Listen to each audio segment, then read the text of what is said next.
Welcome. So we're at our first pre-trip meeting for the Rocky Mountain Summer Photography Workshop for 2019. It's a little bit interesting, the class this time, because normally we have quite a few people in the room for the class because we got a lot of people coming from Austin usually. This time we have 7 people right now coming from other places other than Austin, and of the 4 that are coming from Austin, 3 are out of town, so we've only got 1 person in the room who's attending the workshop right now, and then our friend Kendall, who's been on the workshop several times, is operating the camera back there, so thank you, Kendall, for that. So for those of you who haven't met me, I'm Kevin. I'll be the person that is going to try to keep you out of trouble while we're up in the mountains and maybe lead you along some adventures here to get some good photographs here. So tonight we're going to be covering information, some introductions here. Every person is going to get a packet full of different pieces of paper that are useful. That's telling you about the trip, what to expect, photography tips and so forth. And all of this information is being made available online. If you want the printed copy, just let me know and I can mail it to you. If you want the electronic version, you'll have the electronic version to everything accessible through the website here, and you'll know about where that website is by the end of tonight. So we'll talk about some maps in the area, info about park and travel, and discussing what to expect when we are up there in Rocky Mountain National Park.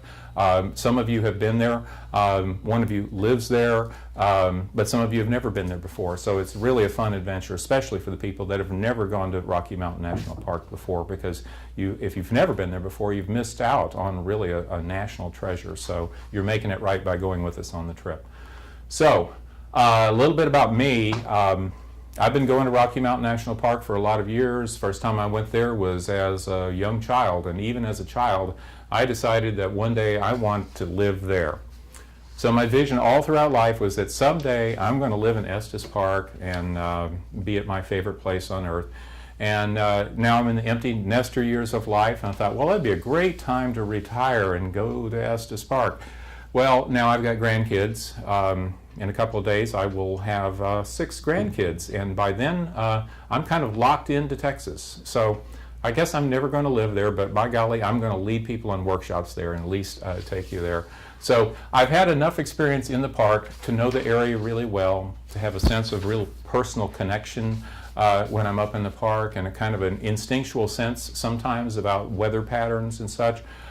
Which is really helpful in a park like that, to go there where you kind of are with somebody that knows what's going on and what are the right places to visit, what are the places that would be a bit risky to be hiking in the rain, so forth like that. So I've led a lot of different groups there. We've had a lot of really special and wonderful memories, made a lot of dear friendships from this, and I think that's a big part of what you experience on this trip. It's not just about photography, it's about experiencing a beautiful place with several other people that you're probably going to leave there as friends, even if you didn't even know them before you went.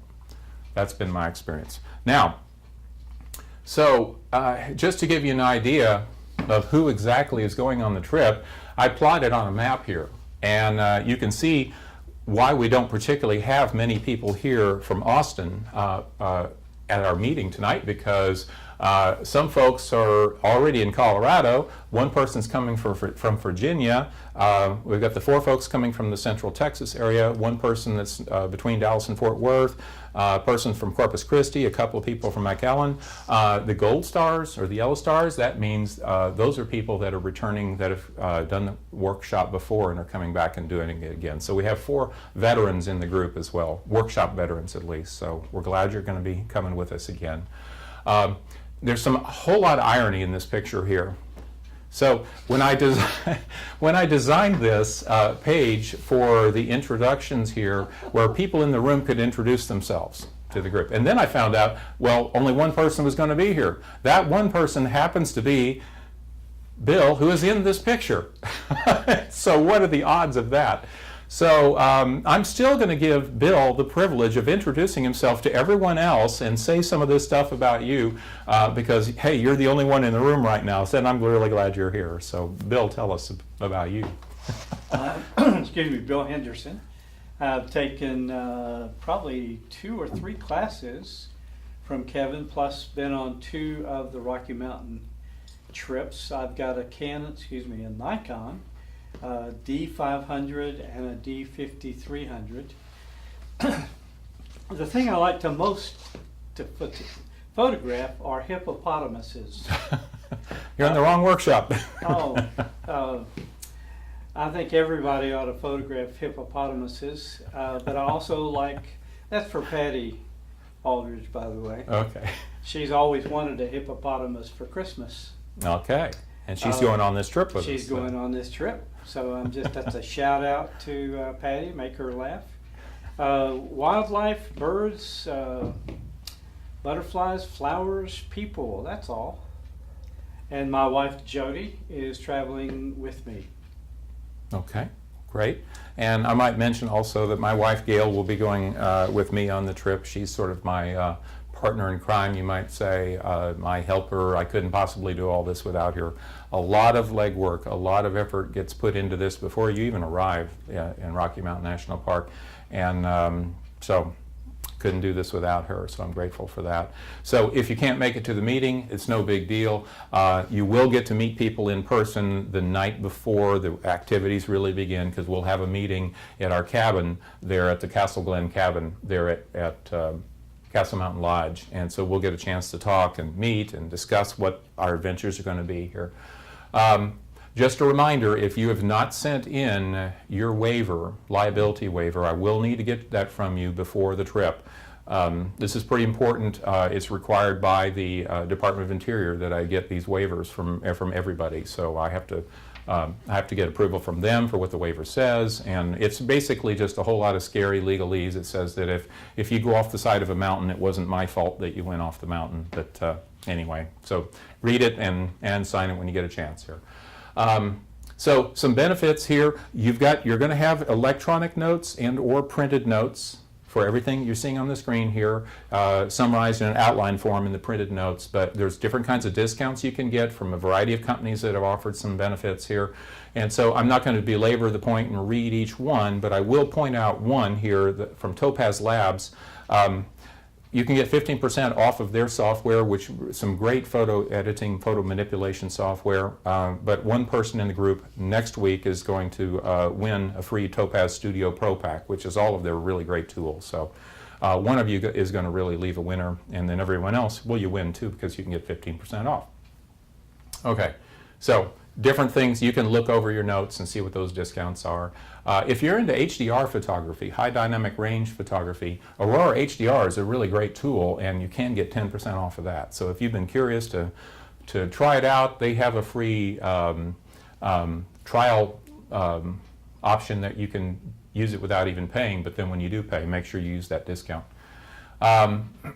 So, Rocky Mountain National Park. If you've never been there before, to give you an idea, this is Colorado, here's Denver, there's Rocky Mountain National Park. So it's only about an hour and a half northwest drive time from Denver Airport, if the traffic's good. So that gives you an idea of the context of where we're going. Some of the neat facts about Rocky Mountain National Park is it spans nearly 7,000 feet in elevation, from 7,500 to 14,259 feet above sea level. More than 1/3 of the park is above 11,500 feet, and it protects one of the most extensive areas of alpine tundra in the United States.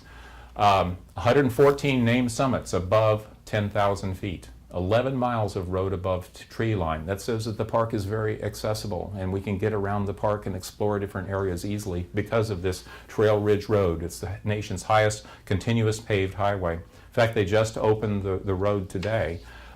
They've been digging it out from under the snow. So it's one of those roads that, even though they say it's open today, they're also warning that beware of the snow melting and then icing over the road. That to me says, I'm not driving on that road, because that's not the kind of road that you want to drive on if there's any kind of icing conditions. So by July, everything will be fine.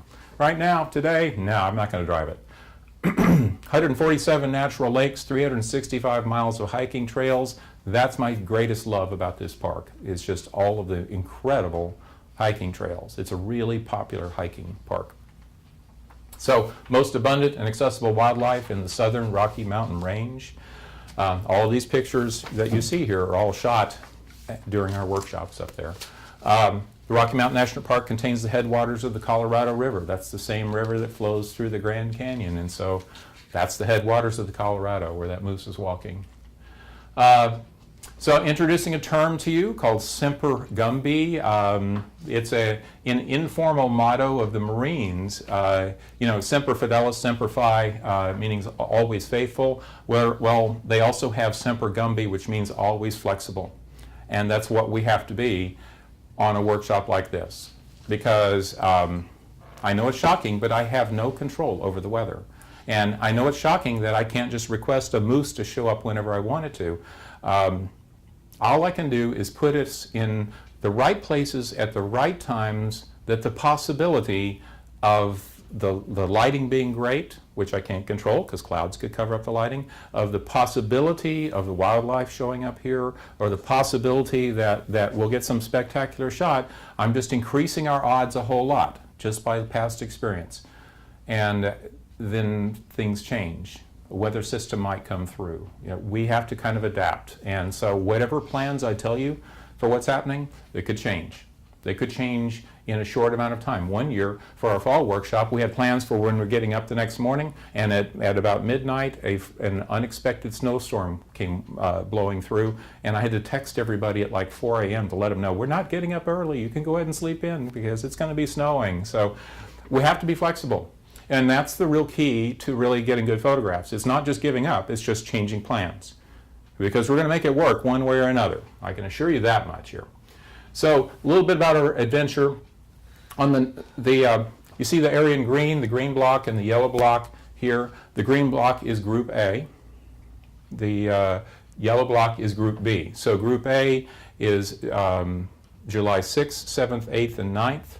And then Group B is 11th, 12th, 13th, and 14th. Each of those is 4 full days of busy stuff that we'll be doing here.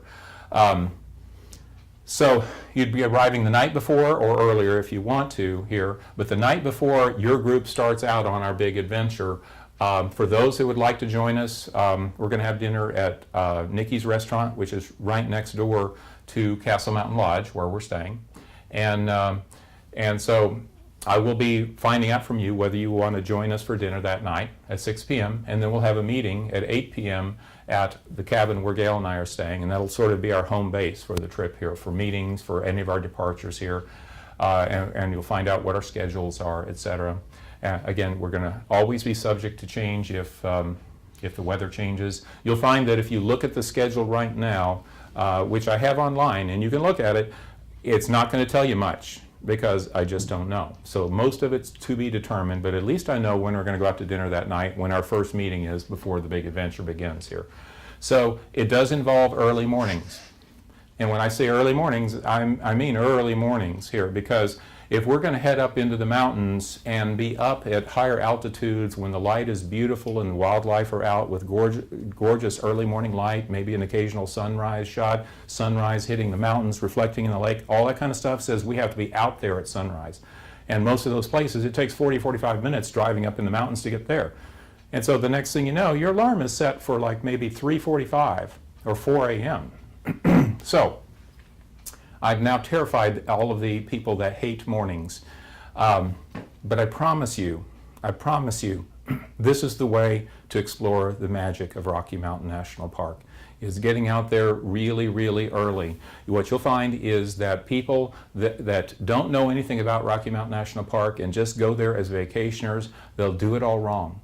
Because they'll show up, they'll sleep until a reasonable hour and get up and go have breakfast or make some breakfast in their cabin, and then they'll go out leisurely into the day at like 10 a.m. or something like that, when everyone else is going out there. Last year they had like, I think, 4.6 million visitors in the park. It's among the most visited national parks in the country, and you're out there with thousands of people if you go out in that time of day. And, oh, by the way, typical summer weather patterns are maybe around noon or so, rain starts coming in over the mountains, at least some showers. And so you're in the crowds and in the rain, while us crazy photographers have been out there in the early morning light. The rains don't usually happen early in the morning. No vacationers are there. We have the entire park to ourselves. You can take a nap in the afternoon, but go out there when the time is right to get beautiful photographs and a beautiful experience there. We will be carpooling up there, so we will be seeking people who can just share a ride up there, so we're not each of us taking our own cars. We do that. That's worked out really well each year, and so we're going to continue with that kind of thing here. Our afternoon, since we're getting out really early, we'll be shooting all morning. We may have lunch together or come back to the cabin. You'll have some free time in the afternoon. That free time will be time that you either might want to take a nap, you might want to go through some of your photos to review what you did, you might want to review your photographs with me, and we can meet at the Castle Mountain Lodge Library and go over your pictures if you like. You could go into town in Estes Park and do some shopping if you like. It's up to you on that. And then we might go out to dinner a couple of nights. We will have a cookout, burger cookout on the third day of the trip here. And then a final evening, we'll go to dinner at Dunraven Inn, which is a real popular place that everybody has liked here. So these are the people in Group A. We've got Ron, we've got Bill, Patty, we've got another Bill, and then we've got Dennis. In Group B, we've got Leah and Sarah and Katie and Barb and Kathy and Joanne. So that's our group. It's going to be a fun group. It always is a fun group. Park entrance fees. A one-day pass is $25, a 7-day pass is $35. Note that we're carpooling into there. If for any reason that you need to pay, if you're volunteering your car for carpooling in, if you need to pay for a pass, I'll pay for that pass. If you're blessed with being of sufficient age to have the lifetime senior pass, then you may already have a pass to get in. So that's great. If you're in the military, you may already have a pass. So take advantage of that. I always, every year, get the America the Beautiful National Park annual pass that gets access to all parks for $80. So it's either $35 for a 7-day pass to one park or $80 to all parks in the country for an entire year. So it makes more sense for me to get that. A lot of the mornings, frankly, we're out there before the rangers are even up. So if they don't ever close the gates. So you want to go on early, that's fine, just go on in. They don't have anybody at the gate, there's nobody collecting fees, it's totally fine. You're not sneaking in, it's just they're only going to charge during the typical hours that the biggest bulk of people are coming into the park. Let's see. So you've got different options that you can research on your own, like with Google Maps or Apple Maps or whatever you have, depending on what you're doing, whether you're driving up there, whether you're flying up there, and maybe assess the routes and figure out which route you want to go. This route that heads up the interstate here, if you go to Loveland and cut across this way, this will go into the park through Big Thompson Canyon, and that's a really cool entrance because you kind of suddenly are in this gigantic canyon with giant rock walls on both sides and a river flowing through, and occasionally you'll encounter bighorn sheep through there too. So it's really kind of a good, kind of cool welcome into, you're not in flat land anymore. Considering where you're coming from, all to this side of Denver is flat, and then the mountains, the Front Range of the Rockies is on this side. So it's the dramatic change happens in here, and it's kind of fun. That's the first way I ever experienced coming into Rocky Mountain National Park, and as a kid I was really in awe of what I was seeing there. So alternative routes, you could come up to Longmont and cut through Lyons and take that route. You could come up to Lyons and take a different route in. That's a little bit longer route. The only reason I have this on the map, frankly, is because that was a route for people to consider several years ago, because this route was completely washed out with floods from heavy rains in 2013. And the town of Lyons was severely damaged in it. So it's just a different windy route. Every route in is pretty. If you want to totally avoid Interstate 25, another route is you could cut through Boulder. And that's often the route that Gail and I take when we're heading in and cut through Lyons that way. So different routes to get there. Just the main point is get there. Figure out what your route is and do that. Now when you get into Estes Park, Highway 34 is sort of the north route in. Highway 36 coming from Lyons is coming up this way. Highway 7 comes up from this way. And so you're going to come in through one of those three paths most likely, unless you're living in Estes Park, Patty, so then you don't have to worry about this. But for the rest of you, when you come into the little town of Estes Park, you would just bypass the town, and Castle Mountain Lodge is here on 34, just about 2 miles from the entrance to Rocky Mountain National Park. So it's about a little less than 2 miles to downtown Estes Park, right at about 2 miles to get right into the national park. And Fall River Road is flowing right through the property there at Castle Mountain Lodge, which that's kind of cool. So what you'll see here, this is zooming in a little bit more on the town of Estes Park. You have this map in your electronic information and in your printouts. So the town of Estes Park here, this Wonderview Avenue here is sort of like a bypass to bypass the craziness of downtown Estes Park. Estes Park will get really busy in the summertime, and you'll find lots of traffic in that area there. Really neat, quaint shopping kind of town there, so lots of things to see there. An inordinate amount of saltwater taffy in that town and ice cream, so if you want some sweets, that's the place to go for that. But if you're in a hurry to get to Castle Mountain Lodge, don't go through the town. Go on Wonderview Avenue and bypass it like that. So as you're coming on Fall River Road here, Wonderview Road kind of hooks up with Fall River Road, and you really have to be watching for Castle Mountain Lodge, because here's the road there, and you're coming up here, all you see sort of is a covered bridge, and it's easy to miss that bridge. But right before you get to Castle Mountain Lodge is Nicky's. It's got a lodge and a steakhouse there. So watch for Nicky's, and when you see Nicky's, that's the time to be looking for Castle Mountain Lodge, because it's going to come up right after that. So, like, now I got this off of Google Maps Street View. So if you're coming along Fall River Road, see, there's their covered bridge that enters their property. So it could be that as you're coming up, that you spot it right as you're going past it, like, oh great, I got to turn around. So lots of people have driven past it the first time. Watch for the bridge. Watch for Nicky's, then watch for the bridge, and you'll find it. So here's Castle Mountain Lodge. There's the bridge that comes up onto their property there. Here's Fall River that's flowing through it, and cabins are all along over here. Motel-style rooms are back in there too. Nighttime view of the bridge, and there's in one of the cabins. And these are their motel-style rooms, that's what it looks like. They've got 6 of those. So if you're staying in Castle 1 through Castle 6, that's the motel-style rooms. If it just says Castle 1 through Castle 6. If it says River Castle, that's different. They kind of like use the word castle in everything there, so that can be confusing, sort of. But it's a nice place. You might indeed find that the wildlife have come to you. You don't always necessarily need to search for the wildlife, because they may just be right outside your door, whether it's a big bull elk or a bear or who knows? A moose was wandering around the property just a few weeks before we showed up last summer there. So be ready at all times, and you might encounter something interesting. So let's see. One other little thing, just so you know about this, that I found is kind of a really handy tip is, now, okay, Estes Park, because of the amount of people that are coming into downtown, the traffic in the central downtown area gets really busy along here. And they've built a new parking garage over here that you can take you can park in the parking garage and take a shuttle back into this area. But I found the trick, really, is coming back on this Wonderview Avenue from Castle Mountain Lodge here and look for Bighorn Drive.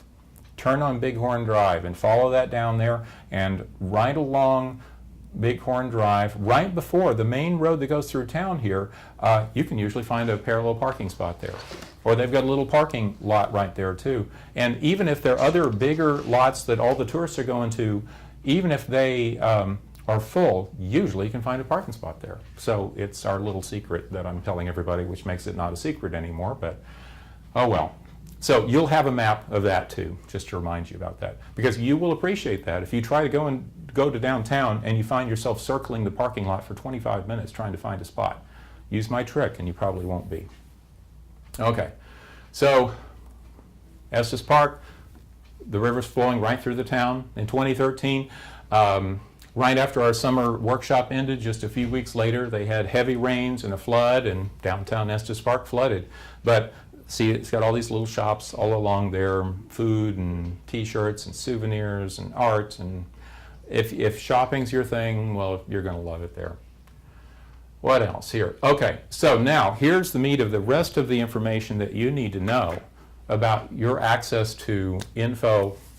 I've decided to give you everything but the kitchen sink here. You can't really say that that you went on this trip and you didn't have enough information. I decided to go overboard and give you abundant amounts of information here, all accessible from the web. And so the web address you need to go to get to this info is kgphotoworkshops.com/classes/2019/RMSPW, Rocky Mountain Summer Photography Workshop.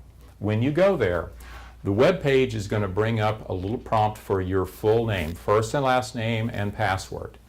There's one password for everybody, and the password is snow, because they've had a whole lot of snow late in the season this year, so it seems like an easy one to remember. So once you type that, snow for the password, and click submit, and it's going to be basing it on your first and last name. If your last name is not what I have registered as, it's not going to let you in. So it does need to know your correct last name. So it'll take you to a page like this, and you'll see a lot of information on this page here. And all of the stuff that's on down the page is relevant to everybody. This part right here has a link you can click on to find out Group A's activities. There's a link you can click on there to find out Group B's activities. Just because I want to protect you from accidentally getting confused about which group you're in, if you are in Group A, this link will work. If you're in Group B, you can't get to Group B's information. If you're in Group B, you can't get to Group A's information. If you're in Group A, you can't get to Group B. You can only get to your information because as you look at the schedules, I do not want you to be confused about what our schedule is. So you'll have different schedules. It's going to be totally controlled by the weather, remember. So we do vary things around from time to time here. So what I want to look at now is I'm going to actually go to this web page, and I'm going to go to this link here that says General Information. And we're going to look at the general information together. And that is in the printed notes as well as the electronic version that's there. And so we're going to go over this sheet because this is really the info you need to know here. So I'm going to go to a web browser.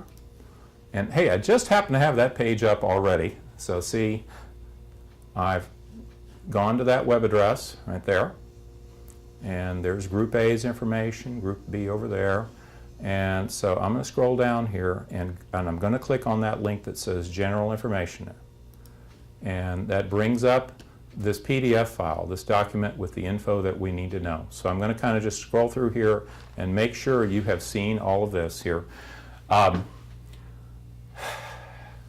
I'm used to communications being readily accessible here in Austin. It's not that way in the mountains. It's fairly good, cell communication is fairly good within the town of Estes Park.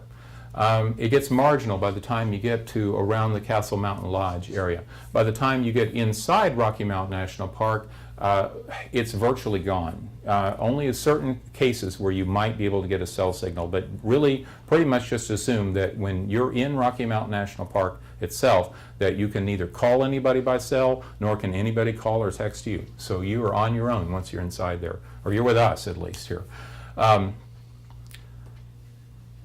So that does have a complication. If you happen to have a spouse or loved one who comes along with you on the trip, they're welcome. One adult spouse or loved one is welcome to join us on the adventures. But if you bring a whole family and your whole family is staying behind a Castle Mountain Lodge while you're going out on your adventures, don't say something like, I'll call you about halfway through the day and let you know when we might be back. They're going to have to just know what our schedule is because there's no calling back and forth because of the lack of cell communications there. So just don't count on it, things working as easily as it does in a high communication area like a major city here. So you have my cell phone number, which might work if you can actually call me on it, so that's good. Sometimes if you can't call me, you could try sending me a text, and I might get it where a phone call might not make it through. Or as I found one time, one person could send me texts, but if I tried to send a reply by text, it wouldn't go back to them. So you just have to deal with it here. So Gail and I are staying in the Castle Glen cabin. Once you're there on the property, it's easy to see where Castle Glen cabin is. If you got a medical emergency, find the nearest real phone that you can actually call 911. Just bypass any other thing and go straight to 911 if you're in a serious medical emergency. But you've got other access numbers here. The Rocky Mountain National Park information line is there, the Trail Ridge Road hotline. Pretty much you don't need to do this because I will be worrying about all these details. My job is to be the designated worrier in the trip, so that you don't have to be the worrier. You just kind of go along for the ride, and we go to amazing place after amazing place and encounter waterfalls and wildlife and sunrises, and I'm going to try to keep you out of the rain and keep you out of sleet and all those other things that otherwise you'd have to worry about. The Castle Mountain Lodge address and phone number is there. They do have free Wi-Fi, and they're theoretically, I think, working to improve the Wi-Fi. In the past years, the Wi-Fi has been very marginal, or poor, or horrible, depending on the moment. I've had times where I couldn't even send an email that had one sentence in it. And in other times, I've been able to email 3 or 4 photos, attachments. So it goes up and down. You just never know. It depends on how many people are connected to their wireless network at the time. But sometimes I've been desperate because I needed to do something major to get something out to people or whatever, and I've had to go into the Starbucks or the McDonald's. I haven't gone to the public library, but they also have Wi-Fi there. So you may have to like resort to that if you have anything urgent where you need more reliable Wi-Fi. I'm hoping they've improved that there. Also, when we're out on our adventures during the day, everybody is going to have their own little personal handheld radio. And so whenever we show up at some location, and like let's say we're pulling up at some area that has a waterfall, and we're all getting out of our cars, what I am not doing is saying everybody line up and set up your camera here and take the exact same photograph.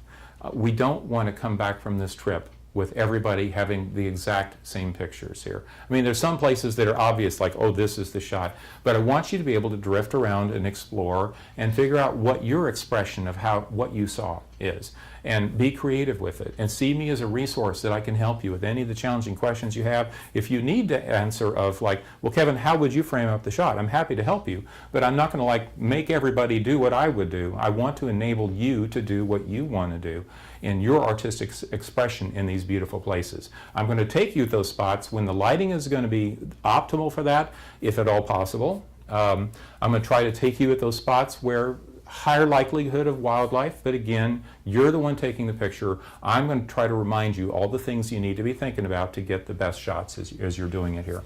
And the radios are part of the key in that, because as you're wandering around different areas, and if I'm back here by the waterfall here, and you've wandered up to this other spot, and you think, I need Kevin's help, radio me. Just ask me over the radio, or say, Kevin, can you come up to me? Or, Kevin, I've fallen and I need help. We'll do that. You know, we can stay together electronically. We don't have to be next to each other, but generally a buddy system is a good approach also, is that don't go wandering off too far, have someone else with you, because, I mean, it is a wild place there, and it's good having some help around. So the wireless radios are something we do, the handheld radios. So cell phone may or may not work. Wi-Fi may or may not work. Email, therefore, may or may not work. Access to that web page with the information about our schedule may or may not work. If everything fails, we'll resort back to the old-fashioned way. We also put the information on paper. And if you go to the Castle Glen cabin, which is my cabin, and right next to the door is a firewood box. Open up the firewood box and you'll see a printed list of what the plans are of what we're doing next. So if all communications fail, look for the paper printed version, and it will be there. Because everybody's got to know what the plan is, since the plan could potentially change. Okay, so bringing with you, I encourage you to bring the printed directions, unless you have a GPS system you know will not fail. Depending on what kind of device you might have with GPS. If you're like using an iPhone and Apple Maps and you're using it to guide you to Castle Mountain Lodge, you may find you lose cell service, and now you can't find how to get to Castle Mountain Lodge because it can't bring up the map to show you where it is. So it's good to kind of know ahead of time where you're going for mountain stuff here. Did I do that too soon? I think I did. Yes, I did. Okay.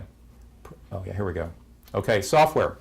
Just a note, if you intend to bring your camera up there and then process your pictures up there while you're shooting during the week, and you think, and I think when I get up there, I'm going to download the Adobe Creative Cloud suite of applications while I'm up there, don't count on that, because the Wi-Fi isn't good enough. So any software that you want to run on your computer, go ahead and get that installed on your computer while you have access to faster internet. So it's all installed, and make sure it really works, and life will be better for you.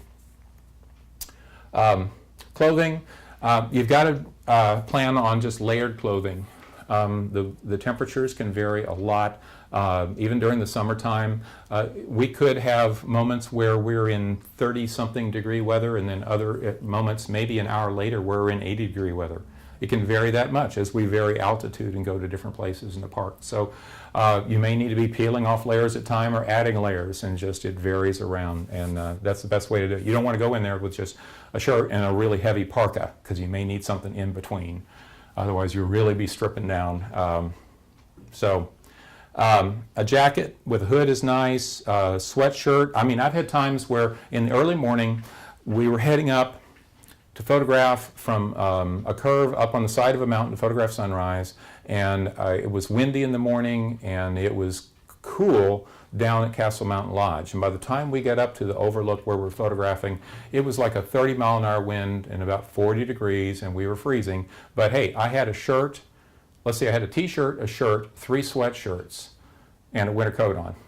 And so I had a lot of layers, and I needed all those layers when I was up there. It was that much.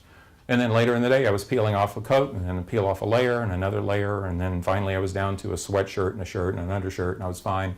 And a little bit later on, I was just down to a shirt. So you just have to adapt. There's no other way. Hiking pants are nice. If you've got any of those pants that are sort of convertibles, where they've got a zippered knee where you can remove the bottom half to kind of convert them into shorts, they can be handy up there because of the temperature changes. Some good walking or hiking shoes are a must. You don't want to be wearing some old shoes that might fall apart. That happened to Kendall back there. It happened to one other person where, I mean, it's really kind of strange. It's not, Kendall wasn't the only person this has happened to, where the entire sole of their shoe just came off. And then the other shoe came off like a day later. Yeah. So you want shoes that you know are not going to like fall apart in the middle of a hike here. And not flip-flops. It's not a flip-flop kind of place. This is like some kind of serious hiking shoes are going to serve you a lot better, because we're going to be going up in trails, stepping on rocks and such, and something that could handle that well. And hopefully have broken them in a little bit ahead of time. I wouldn't like buy brand new shoes and your first thing to do is go on a hike in Rocky Mountain National Park. And if you can, do some walking ahead of time. Rain gear, to me, my favorite piece of rain gear is a garbage bag in my camera bag. Because if I were to get caught in some kind of nasty rainstorm, which I try really hard for us to never do, but if I get caught in a rainstorm, I want to do extra protection on my camera, so I've got a little garbage bag tucked into my camera bag that I can pull out and just wrap the entire garbage bag in it. A lot of backpacks may already have sort of a rain fly thing you can pull over the backpack. Well, this would be just one additional kind of protection here. Rain ponchos are kind of awkward to put on and off, but if we were in like those kinds of rains, that would be handy. I will try to avoid us ever needing that. Now, the umbrella, especially if you decide in the afternoon to go into town in Estes Park, pretty much count on an umbrella being your friend. I can almost guarantee that if you go into the afternoon hours in Estes Park, you're probably going to have a rain shower. But don't get too discouraged, because it's probably going to clear up 10 minutes later. But while you're there walking around town, having an umbrella with you is your friend. If we are out shooting in any kind of a drizzly, kind of rainy situation, there's a rain sleeve. Optech makes a rain sleeve, which is kind of like a poncho that you pull over the lens and camera to keep your gear dry. I've only needed to use one of those once ever my entire time up there, because again, I'm trying to keep us out of the rain. Small flashlight. So when we go out, if we're photographing a sunrise from the side of a mountain, we'll usually get out there before the sunrise happens, which means it's still kind of dark and you're getting things set up and you may need to see your camera better. A headlamp flashlight can be really handy also, because then it's hands-free like that. The other thing that's nice about a flashlight is that any kind of a dark scenario, it gives you some situational awareness by shining the light around. Like when you get up in the morning and it's still dark and you're going to go out the door of your cabin, I wouldn't go barging out the door. My first step is I get the door open, I take my flashlight and I shine it around, all around. and I'm looking around for what might be out there. Because crazy enough as it is, there's only probably, the last estimate I heard, there's like 30-something bears in Rocky Mountain National Park. And there's a pretty good chance one of them is outside one of our cabins in the morning at the dumpster. We had one in September. Yeah, that's... Climb on top of the truck. Yeah, that happens. That one time, actually, I went out, I was walking to my car, which was only about, 40 feet from the dumpsters, and there was a mama bear and her 2 cubs. That was 10% of the bear population right there by my car. So even though bears are not that common in the park, it's very rare to encounter the bears there. Where we are, where they get into the dumpsters, that's where you'll find them, sadly. So that flashlight's kind of handy. I would not walk around the grounds at Castle Mountain Lodge without a flashlight, just in the dark. Not trying to scare you, it's just being practical, really, here. Let's see, equipment. I highly recommend you bring a camera. It probably is a good idea here. Memory cards, have some spare ones. Have a spare camera battery. Have your camera battery charger, and make sure that your batteries get charged up each night. Or as one person did, they charged up the battery all night and didn't realize that the charger had come out of the socket a little bit and it wasn't charging at all. So that morning they had no batteries. So fortunately we had a power inverter in our car that I could plug in to convert to 110 volts, so I could plug in our charger to plug in our battery, so as we were driving we were charging our battery and saved the day that way here. A good wide-angle lens and a good telephoto lens is very useful to have, and if you don't know if what you have is adequate, just email me. Let me know exactly what you have, and we can talk about what your options are, whether you might need to get anything else, whether you might need to rent a lens, or whether you may be totally fine. Part of it really depends on the things that you're drawn to photograph, because some people, their thing is wildlife. For other people, they're more into waterfalls, and it's different lenses that might matter more to you depending on the nature of how you are attracted to this beautiful world. If you do choose to rent a lens, well, there's lensrentals.com, there's borrowlenses.com. I've had students that have used both of those, and it's worked pretty well, where you just rent a lens. You can even have the lens shipped directly to Castle Mountain Lodge and just pick it up there, which could be nice, because you don't have to necessarily go out and buy a $2,500 lens for this one trip, unless you've already done it, and then okay, you did good.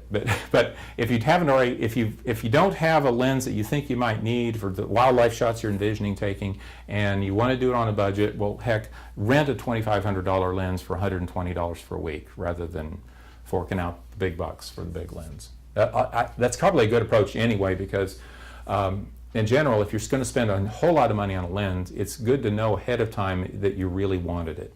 And only if you use it for a while, you may find, oh yeah, this is great, or no, that lens isn't as sharp as I thought it would be, or man, that is a heavy lens that I can't carry. So there's all kinds of reasons that you may find your dream lens may not really be your dream lens, so rental helps. It's kind of like dating. It's like you want to date it before you marry it, so it's date your lenses, I guess. I guess if it's paid for a date, that goes in the bad direction, but never mind. And that so something for cleaning your lenses, some kind of a lens pen, some kind of a cleaning device. I love a lens pen that it's just a device that has a brush on one end and a little carbon felt pad on the other for cleaning the surface of the lens. Google it if you don't know what it is, and you'll find it. A good camera bag or a backpack.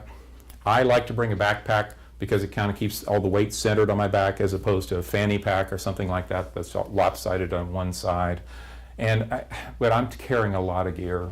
I'm not just carrying camera gear. I'm carrying a spare umbrella. I'm carrying granola bars, water, first aid kit. Just don't have a laser printer in there, but if I could bring one, I probably would. Tripod, that's in the required category. If you don't have a tripod, talk to me soon and we can talk about some tripod options there. Filters, we're going to go into this more next week on this kinds of stuff about what filters would be good. The filter stuff is not as required as a tripod thing. So again, we'll talk about that. A computer, I like to be able to process my pictures while I'm there. And so when I'm out shooting for the day, at the end of the day, I'm going to import my pictures on the computer and see what I've been producing, and also it gives me an immediate backup of the pictures. In fact, I then back up those onto an additional hard drive, so I've already got a backup of the pictures. because I just don't trust computers, because I worked in the computer industry for a lot of years, and I know that the worst thing you can do is just trust everything to just be there and never have a problem, because problems happen. If your computer does not have a reader built in to read your memory cards through your camera, remember you need to bring some kind of a card reader with you. My MacBook Pro is a little bit older MacBook Pro, and it has a slot for an SD card, so I can do that. But some of the new Macs, for example, they don't have any card readers. You've got to buy the right kind of adapter to hook up your memory card to it. So if you haven't even worked out that process of getting your pictures on your computer, get that sorted out ahead of time. Feel free to ask me any questions you need to resolved on that. And then extension cords, multi-outlet power strips are really handy to have up there at Castle Mountain Lodge, because a lot of those rooms, the cabins were built like in the 1950s, the motel style rooms were built in the, I think, 70s, but 80s maybe, but either way, not a lot of planning for how the outlets should have been placed to really be most accessible for the common era of what we have of all kinds of electronic devices.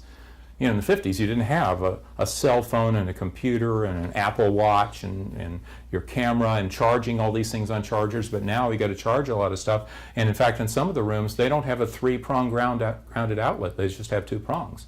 So you might need one of those adapters that would be good to bring with you as well to convert from 3-prong to 2-prong, just so you can plug in on that. So make note of that. So we're cruising through here. So if you happen to own a National Park Pass, bring it. Sunscreen, we're going to be out like up in the mountains. We're just that much closer to the sun. And so you need sunscreen. That's just wisdom here. Chapstick, as soon as I get there, my lips start getting chapped. So chapstick is good to have. Insect repellent. I've had people tell me that there are no mosquitoes in Rocky Mountain National Park. And I find the mosquitoes. I find the wildlife, but I find the mosquitoes too. They are in the park and in certain spots. So it's good to have that. You might want to have a first aid kit with you. I'll always have one with me. On any of our adventures into the park, I've got one, but if you're ever on your own, a first aid kit is good.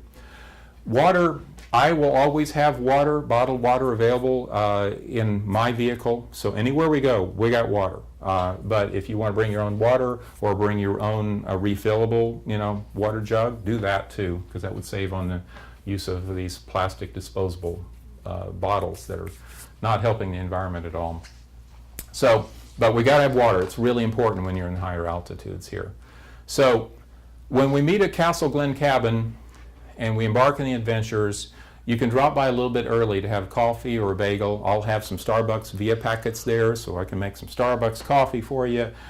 You may want to get your own breakfast stuff, but if you want to drop by early, you can. We also have some complimentary granola bars and actually some freeze-dried fruit as well that'll be with us on our adventures there. But you might want to stock up on a few things for like morning snacks, because we're not going to go have breakfast in the morning. When we go out to photograph here. So if you need food or drugs, the Safeway grocery store is a couple of miles away.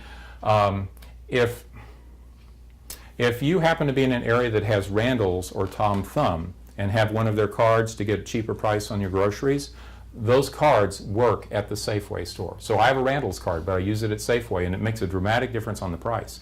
And if you go to the Safeway gas station, make sure you insert the Randall's card into the gas station pump, because sometimes it will show up with a discount on the gas based on the purchases you made in the grocery store. So there's that to know about. Also near Safeway is a pharmacy and a liquor store and a UPS store and a hardware store that also has a little mini Radio Shack in it.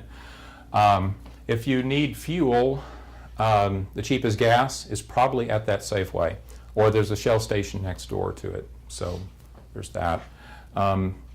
Let's see, the Castle Mountain Lodge, they're motel style rooms. They do have a micro fridge, and some cabins have a full kitchen in them. The lodge has a coin operated washer and dryer in it. Let's see, get down to the last. If you need photographic help, I'm here. I'll be there with you. So if you need any kind of help with anything in our downtime, you want me to critique some of your pictures, I'm happy to do that. If you need help, you're trying to figure out what went wrong, I'll help you with that. If you want to try some new feature with your camera you've never tried before, I'll help you with that. That's my purpose there. So some things to remember on the day that you arrive, make sure that you've reset your watch to Mountain Daylight Time. I have an Apple Watch, so it's going to do it automatically. But if you have any other kind of watch that doesn't automatically update, make sure you are really in Mountain Daylight Time, because if you show up at the wrong time for when we're leaving, that would not be a good thing here. So reset your camera time also. Most cameras, you have to actually set the time if you go into time change like that. On my camera, I don't change the time, I just change the time zone, and it works. But that's really valuable, because later on when you're looking at these pictures and you want to go back and say, now when did we do that sunrise picture? It's nice if it had the correct time stamped in the picture there. So 6 p.m. dinner, anyone, if you want to join us at the Castle Glen cabin, we'll go over at about 5:30, 5:45 and walk over to Nikki's to have, does it say Nikki's anywhere in there? Yeah, at Nikki's. So you're going to be looking over the printed version of this, but just know that I will be trying to find out from you to see if you're going to be joining us for dinner. And then we'll have at 8 o'clock a 1-hour meeting at the Castle Glen cabin. And on these notes, the only other thing to point out is that the altitude affects people differently. And it has nothing to do with how healthy you are at all. You can be extremely physically fit and have the altitude really bother you. You could be extremely unfit and have the altitude not bother you at all. It really depends on you. It could manifest itself in terms of just light headaches. It might be more oppressive than that. It might be intense headaches. We've never had anybody come that had like full-on, fainting and fatigue and nausea, really, but we've had people that are affected by the high altitude. We try to design the workshop so our first day does not involve much hiking, really, so it gives you some time to adapt, to acclimate. So we realize that you need to be paying attention to your own body about that. Make sure you drink a lot of water. That can help you not have those effects bother you very much. So let me jump back over, if it'll let me. There. Okay. So, look at a few other things here. So this is Rocky Mountain National Park. You will get a nice map when you get there. So we'll be giving you a nice map when we arrive at the park here. But we're going to be spending time around different areas in the park. Estes Park is over here. Castle Mount Lodge is about right there. We'll be heading into the park. One day we'll try to go up Old Fall River Road, hopefully if it's opened up in time. It's a really neat dirt road that winds up into the park and goes all the way to the Alpine Visitor Center. And then we can take Trail Ridge Road back. Fall River Road is a one-way up gravel road, but we can move really slowly and you really see a lot of neat sights there. Trail Ridge Road, that's the one that's the continuous highway, two-way highway that goes over the park here. So we'll be spending time in that region. We'll be spending time down in this region, Bear Lake area. We'll be spending time on the west side in the Kawanichi Valley area looking for moose, for example, and this is where the headwaters of the Colorado River is. We'll spend one morning in Grand Lake briefly as well. So Fall River Road, 11 miles one way, gravel road, opened in 1920, usually opens up at around 4th of July timeframe, which is why our workshop is hosted when it is. We don't want to go there before Fall River Road is opened up because we really like taking people on that road. Then Trail Ridge Road is the paved highway. It's a two-way highway, 48 miles from Estes Park to Grand Lake, 11 miles, very up high. Climbs about 4,000 feet, so you'll feel the elevation change as we go up in there. And this is the Alpine Visitor Center here. This is what it looks like in July. You'll still see snow up here. So, and it's, where is it? It's up here. So 11,796 feet or something like that. So pretty high up. There it is again. So you can see Old Fall River Road, you can see Trail Ridge Road. We might catch a sunrise from Rainbow Curve one morning looking out to the east, depending on the weather here. But the Alpine Visitor Center, this is what it looks like in July. This is what it looked like just a couple of weeks ago. Still buried in the snow. You could barely see the top of the roof. These sticks that they put in here are just to identify in the snow to say, tell the snowplows and bulldozers, where's the building, so we can dig out the building. So you can see it's like they're really having to look for the building in the midst of that. So the road just opened up here today here. So this was the view, just a couple of weeks ago, of Trail Ridge Road. Not quite ready to be driven on yet. So now it opened up today. Still the chance of it some icing over. By July, no problem. Good chance we're going to see snow. I mean, well, I know we're going to see snow up in the mountains. We'll probably even be walking on some snow, especially around the Dream Lake area. I would bet part of the trail there has some snow on it, which will make it kind of fun. So there's Trail Ridge Road, winding around up through the mountains. Some of the curves you go on, a little bit exhilarating view looking out there, but it's a paved highway. Thousands and thousands of people drive on that highway every day. So it's a heavily trafficked road during the middle of the day especially, which is why we get out there early when there's nobody on it. That's the way to do it. Now Fall River Road is the older road, dirt road, winds up through the mountains. Looks like that, lots of switchback curves like that. And so here's a short video that I pieced together of Fall Ridge River Road. So it takes a while to drive up the road. So I'm trying to give you a feel for what the different parts of the road look like. But so you're seeing clips at different points along the way. And I've also doubled the speed of the drive time on here. So we won't be driving up this road that fast. But so don't think, oh my God, I'm going to die on this road because we're going so fast. We're not going as fast as it looks like. And the wide-angle lens mounted on the front of my car makes the sides whoosh by even faster. So it's this illusion that we're going crazy fast, and we're not. But, so here's Fall River Road. So you can watch that. So we'll be going through different regions, subalpine, alpine regions. We'll go through different trees at different altitudes. Then we'll eventually reach the tree line and get above that.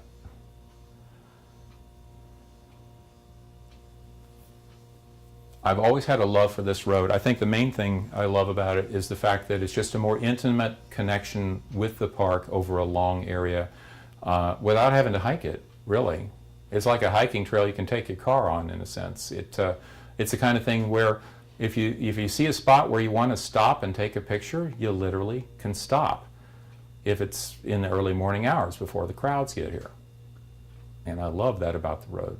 Also, the fact that the road has just opened up when we start driving on it means the road is freshly graded and it'll be smoother. By the end of July and into August, it gets a lot of ruts and a lot of washboard, vibrations as you're going over it. So the smoothest time to be riding on it is right after it's opened. And I'm hoping and praying that it really does open at its usual time. I understand they did have an avalanche on part of Fall River Road, but it kind of sounds like that's being cleared off. I'm hoping. But see, we're getting pretty high up right now. The main rule on driving on mountain roads is stay on the road. I mean, when I'm in Texas, I don't tend to have any kind of inclination to go just suddenly swerving off the road. So, and it never scares me because I'm not going to swerve off the road in Texas.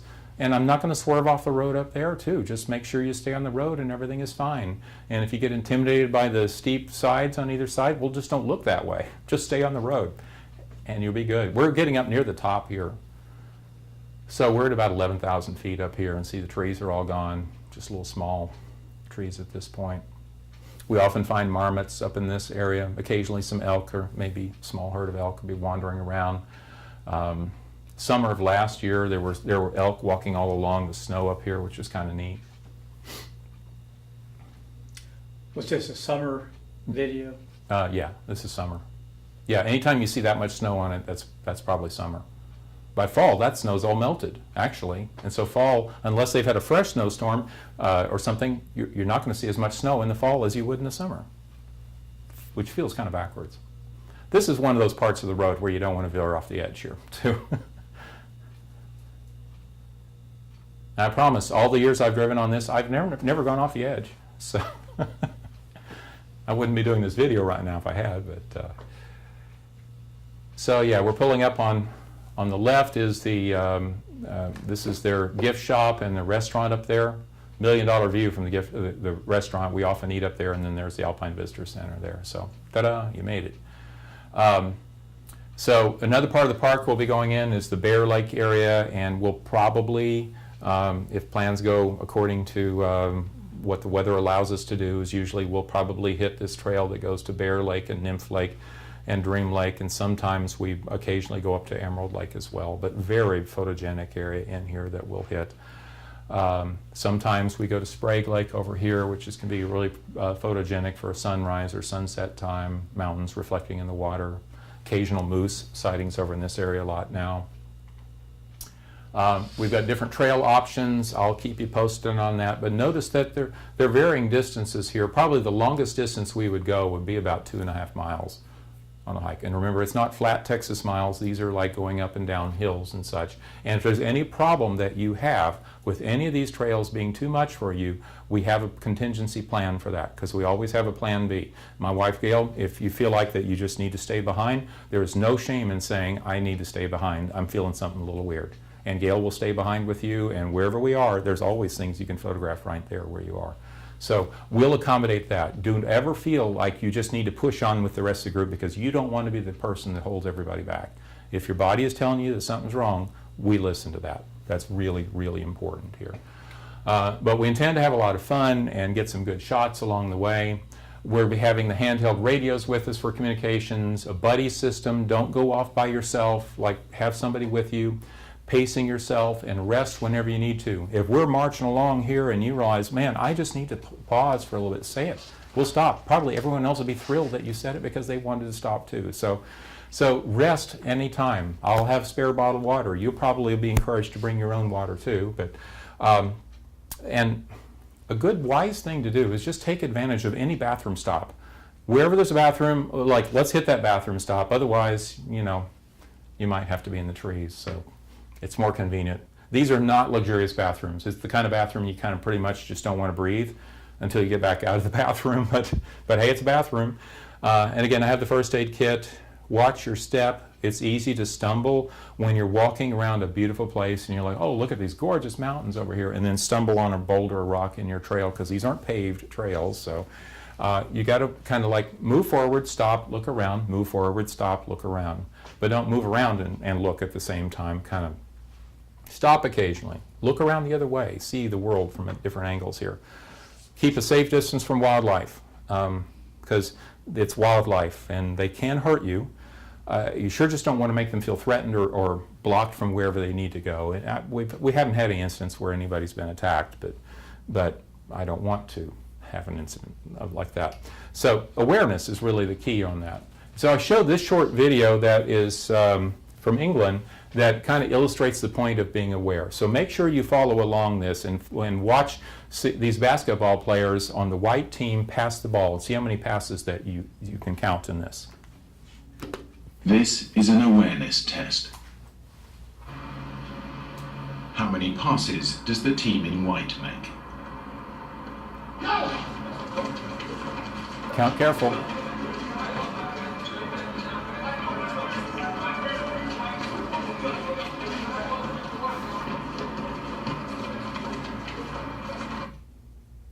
The answer is 13. But did you see the moonwalking bear?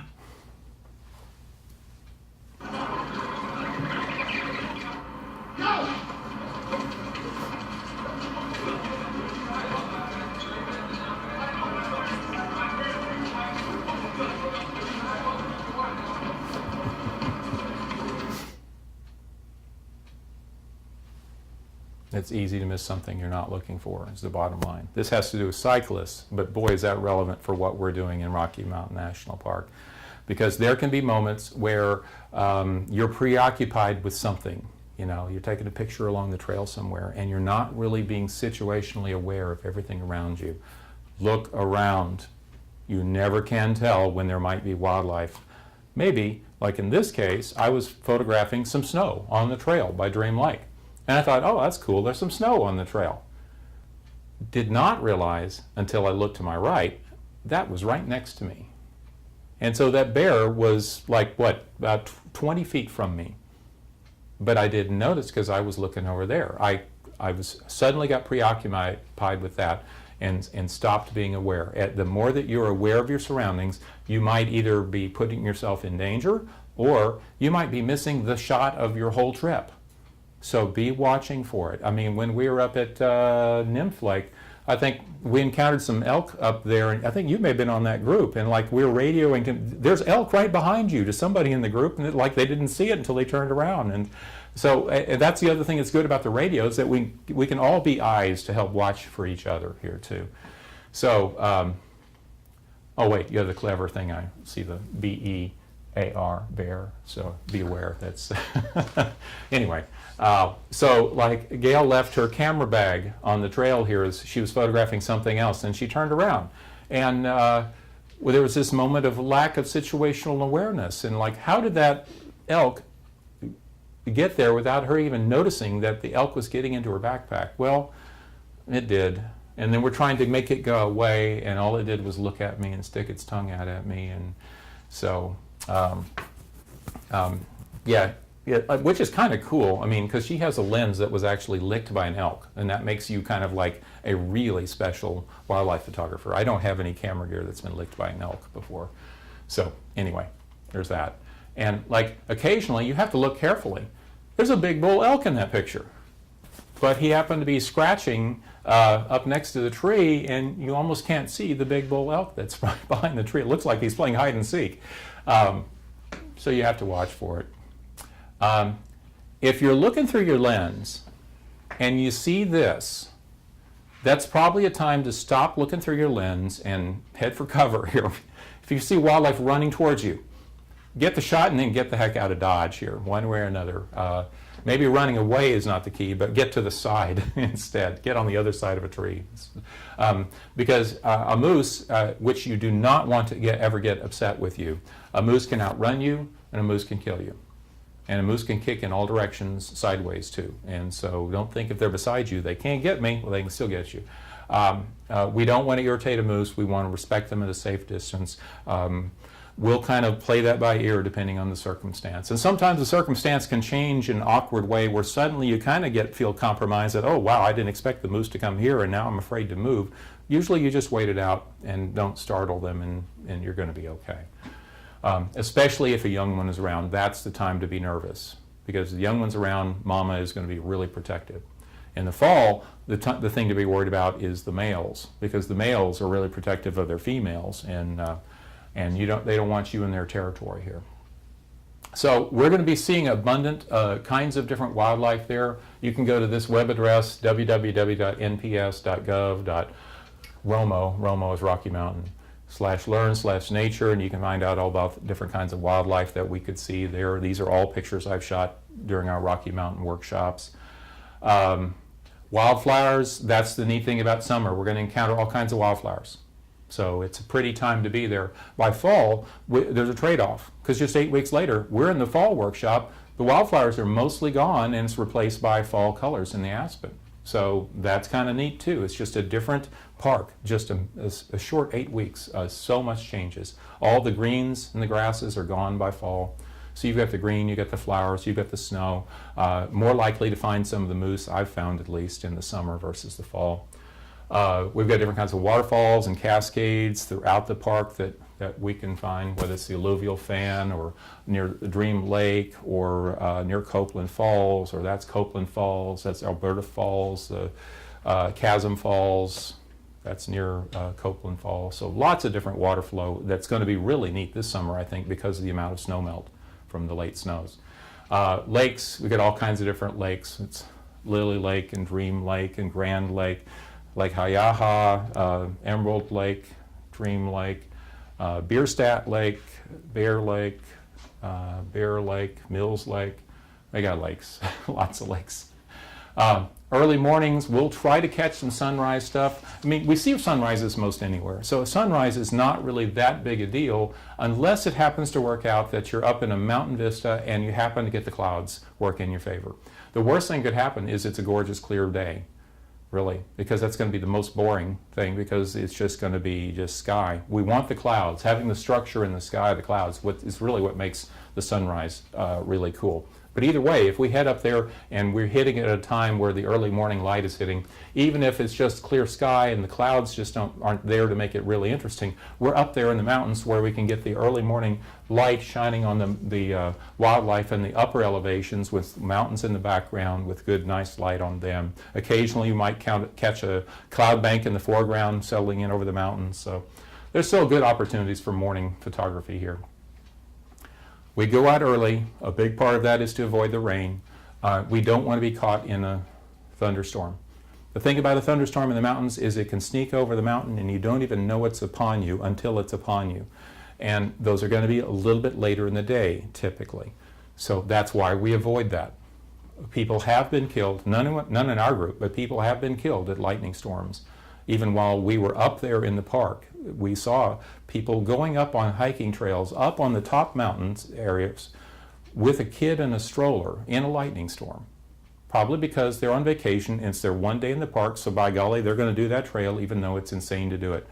We photographers are not going to do that. We're going to stay safe as the #1 priority of the group here. So, next week, we're going to cover mostly the photographic details. What kinds of settings do you need to use on your camera? What kind of lens options? All that kind of stuff. We're going to go over that in a lot of detail, and I've written up a lot of resources for you on that, not just in what we see here, but also some written resources for you. I also have a book, 30 Practical Tips for Better Photographs, that you might consider getting. I can send it to you, or you can pick it up here in my studio for a cheaper price than what you can buy it through Amazon. So you can get it for $18.48 plus tax, which makes it $20 rather than $24.95 plus tax on Amazon. So my book might be a good resource for you. So we'll talk about photography tips, pitfalls to avoid, and that'll be our deal for next week. So that is all for tonight. See you next week.